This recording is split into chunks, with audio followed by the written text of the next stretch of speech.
Hey guys, going to do the review today that I talked about in my Christmas videos, that I promised. Wanted to get this one done really today. I'm not been too well today actually, so bear with me if I sound a bit rubbish. But I wanted to get this done because I said I promised I was going to get it done, and I've done a bit of looking around on YouTube and it doesn't look like anyone else has actually reviewed this figure yet, so I thought I'll get in quick and I can claim to be the first then. So anyway, yeah. And the figure in question, and that's the back of the box. We want the front of the box first, don't we? Transformers United, Million Publishing, Japanese exclusive, Artfire. Bit of a mouthful. Just rolls off the tongue really, doesn't it? So yeah, this is the box he comes in, and then on the back we've got a picture of him with last year's Million Publishing exclusive toy, which was Stepper, which I might try and find if I can get one for a decent price. And we've got tech specs down there in the bottom corner, and in the top there's some bio, but it's all in Japanese, so not a bloody clue what that says. But there we go, so that's the box, and what you get as well as the figures is the instructions. Hopefully we don't need those anymore. And also this, I don't know what this is, some sort of promotion thing maybe, I don't know. Again, it's all in Japanese, so best of luck with that one. And then the toy itself, I'll show you the what it comes with first actually, because he's a double target master. Actually, for those who aren't familiar with Artfire, he was a target master that was released exclusively in Japan, right back at the kind of the end of the G1 line. He was a recolor of Inferno, a bit like Stepper was a recolor of Jazz. But unlike Stepper, who got re-released in the Takara collection and also in Hasbro's commemorative series, Artfire never got a re-release, so he's very, very rare. You're talking close, not far off $2,000 if you wanna find one. So millionaire lottery winners only on that one, I think. But this one, anyway, this one is a double target master, which the original wasn't. He was only a single target master. But the first one you get, this is Nightstick, and he's a nice little silver and black figure. I believe he's a repaint of another target master they've already done, but I'm not sure which one.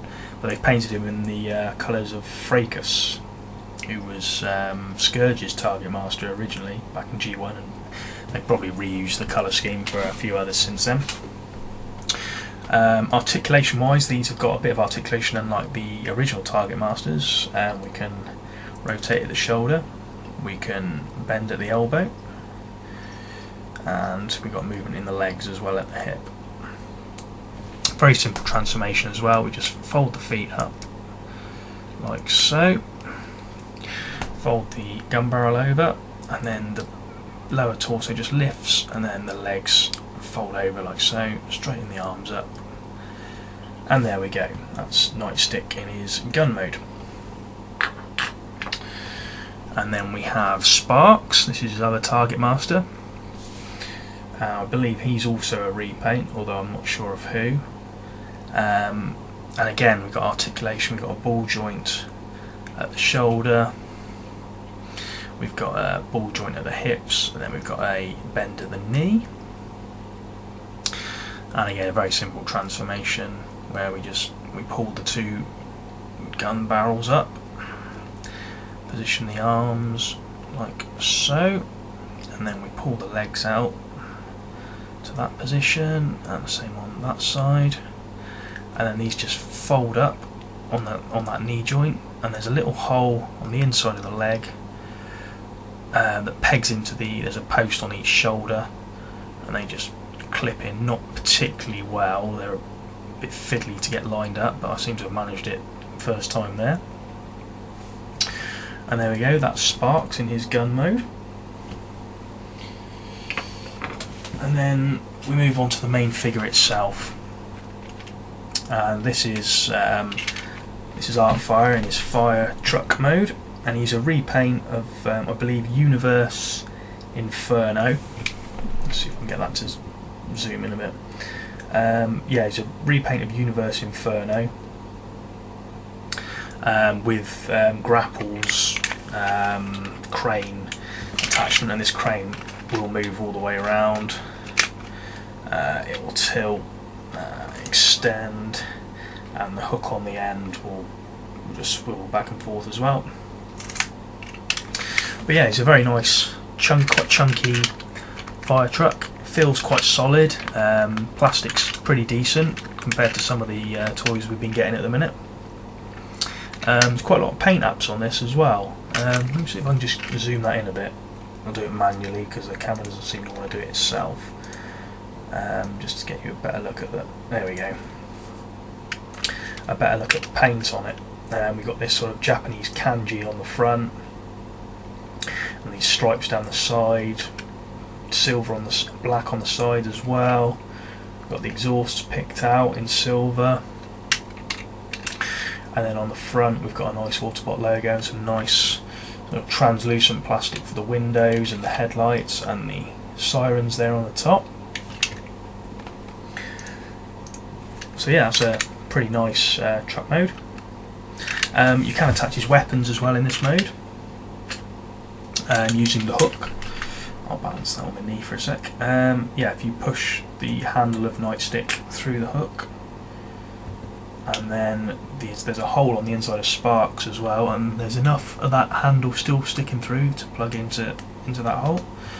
And there you go, you can have both weapons mounted on the truck mode, and they can obviously swing around and pivot on that joint there. The one thing to be careful of, and I'll just take them off again, is that when you are pushing that handle through this hook here, it does sort of push the plastic out a bit, so I imagine if you did it too often you might end up stressing that plastic a bit and damaging the toy in the long run, so I'm probably not going to do it very often, to be honest. The only sort of bit of kibbly sort of stuff we've got in this one, if you turn him up on his end, you can kind of see his arms and hands hidden in there. But other than that, everything's folded away quite neatly, really, and nicely. So yeah, really nice little truck there. Quite big as well. It's because this is a Voyager-sized toy, so it's a lot bigger than the like the deluxes that we've been getting at the minute. So that's that for that mode, really. Let's take a look at the robot mode. I am the god of hellfire, and I bring you fire. I'll send you to burn. Fire. I'll send you to learn. I'll see you burn. You fought hard and you saved and earned, but all of it's gone to burn. Had your mind, you tell it right, you know you've really been so bad. Now's your time, burn your mind, you fall apart, you fall behind. Oh no, you're gonna burn. Fire to destroy all you've done. Fire to end all you've become. I'll feel you burn.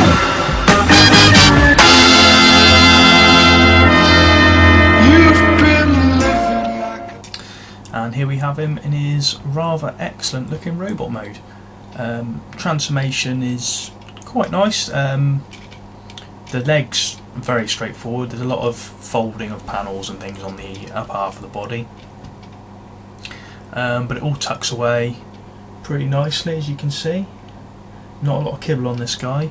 The only sort of disappointing thing really is the ladder is mounted on the back of this forearm, basically, so it's kind of floating around and moves around when you're moving the arms. If they could have found some way to maybe mount it on his back, that might have been a bit better. But other than that, I think that's a really, really good looking robot mode. Let's get a close up of the head sculpt for you, because he's got a really cool face. There we go, that's a very cool head sculpt, some really nice light piping going on there. Really like that. And we've got that Autobot logo quite prominent there at the front again. So yeah, the colour scheme works well for this. Feels pretty solid, quite poseable as well. There's lots of articulation going on here. We can bend at the elbow. I'll do it on the other arm, be easier. Swivel at the bicep. We've got outwards at the shoulder. Head's on a ball joint. There's not much up and down movement, but side to side, plenty of movement there. Legs, we've got, we can twist and pivot at the hip. We can bend at the knee. We can also, let's hold that steady, swivel at the knee. And then we've also got a little bit of foot motion as well there. So quite a lot of articulation really. I said he looks really, really good like this. I'll put the weapons on him as well. Where did I leave them? Over here. Just stick those in his hand a sec. And goes in there. And then that one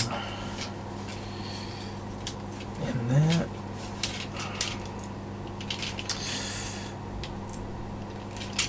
So there we go. Holds both his weapons. And they look pretty cool. So yes, it's a really, really nice figure. It's quite pricey for what it is. I don't know how much the like the regular Inferno or Grapple would cost you. I'm guessing, you know, normal sort of Voyager prices sort of around £20 to £35, depending on where you find them and how old they are now. It's going to set you back a lot more than that, unfortunately. You're looking at around £70 to £90 probably, depending on where you manage to pick them up from. So yeah, a bit pricey, but if you can stretch to that, I definitely recommend this. It's a superb figure, absolutely brilliant. So yeah, in conclusion, very nice figure, definitely worth getting if you can find one for a decent price. So yeah, I hope you've enjoyed having a look at quite a rare figure again. I kind of like doing the rarer ones. So yeah, that's pretty much it for this review. As regards to the next one, I thought I'd give you guys a choice. I've got sort of 2 or 3 that I wouldn't mind doing. But yeah, I'll give you the choice. I can either do Micromaster the Defensor set. I've done one Micromaster Combiner before, which is 6-liner, but I can do Defensor if anyone would like me to do that one. I could do Punch Counterpunch. That's a nice figure as well. And then the last thing, and I got this yesterday, and my friend Rob's a bit gutted because he's been trying to get this for a while now.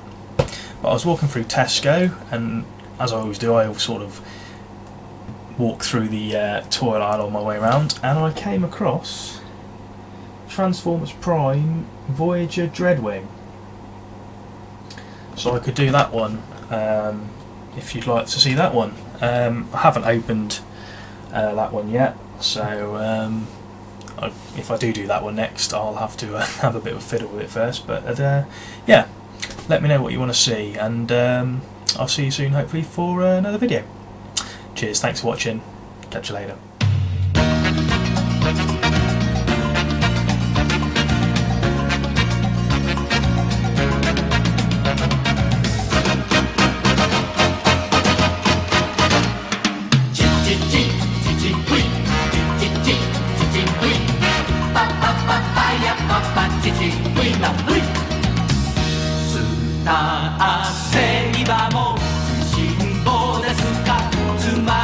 したことありますか？お熱唱して叱られましたか？僕たちみたいな子でしたか？